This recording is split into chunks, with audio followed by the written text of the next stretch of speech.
Greetings from Southern Yankee Homestead. If this is your first time, welcome. If you're a returning viewer, welcome back. Well, today we're getting into the camper, so to speak. We got a trip coming up, so we're actually on hold on the Jeep right now.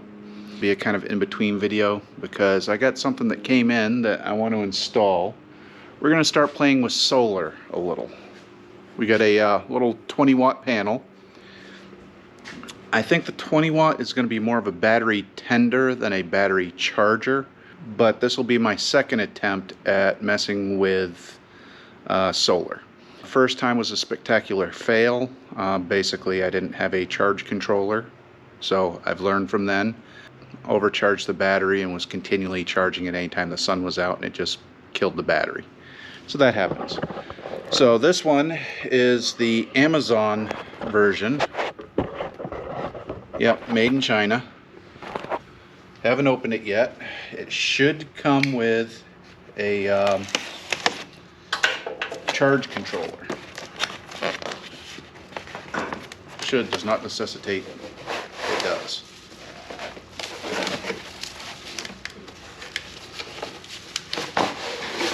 Alright, good. It does have a charge controller. So, that's everything in the box. Got battery leads with a plug, jumper leads with a plug. Might be handy, might not. We have our controller with a plug. Let's go ahead and unplug that.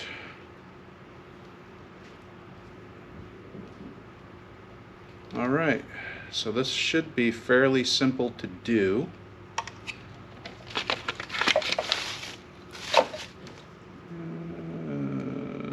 Love to hear from you, blah blah blah. More information.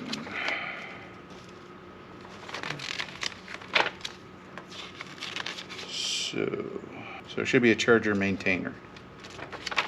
Let's see.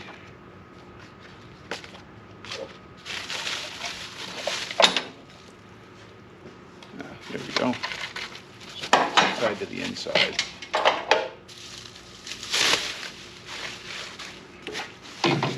So what do we got? A couple drywall screws. It's just, alright, so we're going to use the drywall screws because these screws are the wing nuts are for the bracketry. Alright, so looking at the charge controller, quality is not necessarily the best.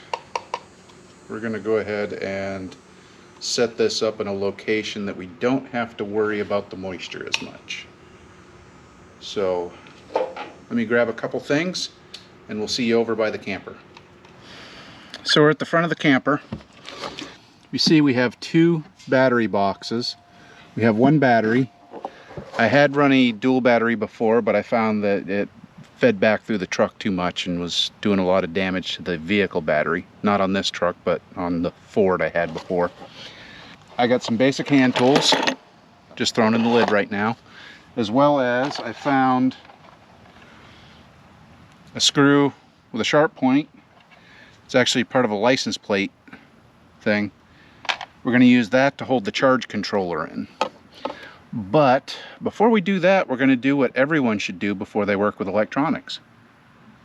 We're going to disconnect power, which we got to do anyways because we got to hitch up the lead.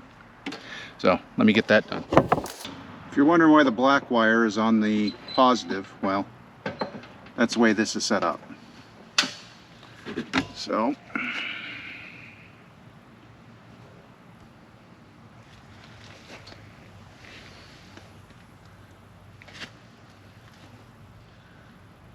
that's lovely. Put the red on positive over here. Is it going to fit? It's going to fit. Okay. Let's get just enough. That'll work. We're going to put our big lead on, our small lead on, and we're going to put our small lead on.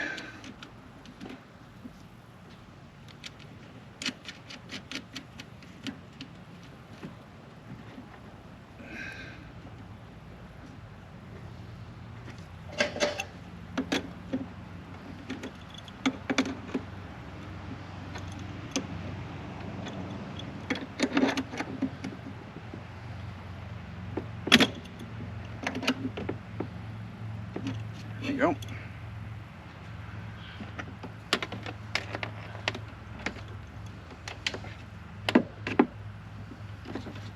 We'll tidy that up in a bit. So our lid goes on the box like this. So with it on the battery like this, there are vents over the terminals. The problem I found with these is it allows water in that drips down over. So what we're going to do is we're actually going to come off the side over here so that we're not directly below those vents, so that in the event that water does get in there, it's not dripping down over our controller. But we're also not going to mount it in the lid. I'm just using the lid to show you why I'm mounting it where I am. Where we're actually going to mount it, where we are going to mount it, is right here. One, that's so I can see the leads, and two, it should be far enough out of the way that we shouldn't have to worry about water intrusion. So, and we're going to mount it down here because there's a handle right here for this battery box, so we can keep the screw underneath the handle. I know I could use a drill bit, but why do we want to use a drill bit? Just trying to get a hole started. Don't actually need it to go all the way through, I don't think. Although it's thick enough plastic, we're going to push it through. Let's see how that works. Oh, that screw's still a little too big.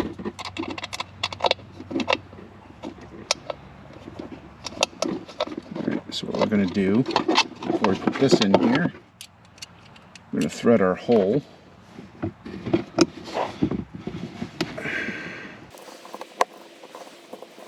If I had a shorter screw, I'd use it.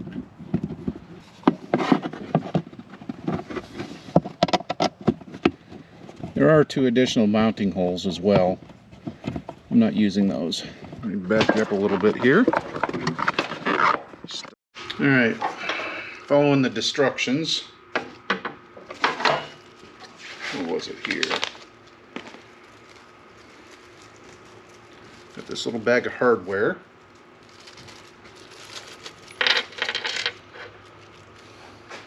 What it indicates is this goes through the frame somehow.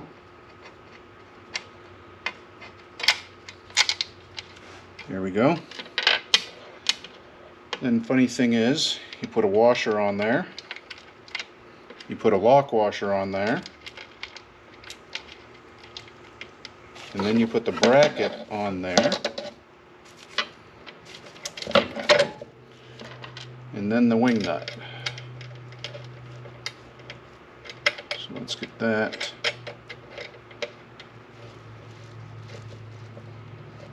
Alright, we got that started. Let's move to the other side.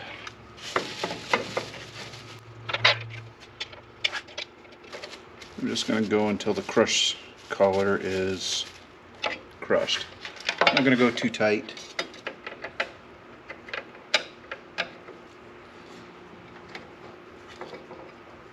A little tighter than that, I think. Yep.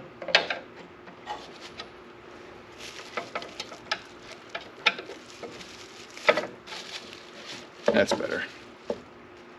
Want just a little resistance there. So with that done, let's grab some zip ties and go hitch this up.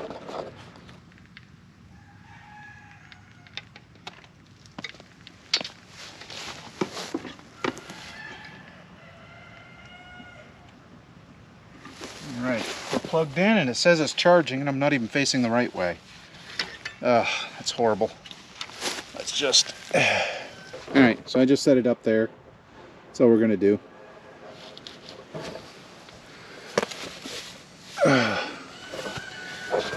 Now it's just a matter of cleaning up the wires. Hence my zip tie comment, which we needed to do anyways.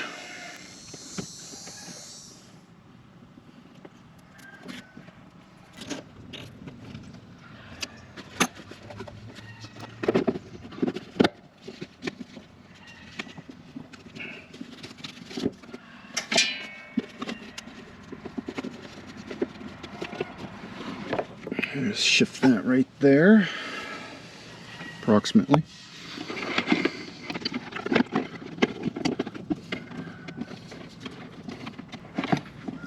That. Well, it's saying that the battery is charged already. Granted, it's not as bright as the charged light or charging light, but it's got a light on it. A light? Yeah, that's stupid. All right. Anyhow.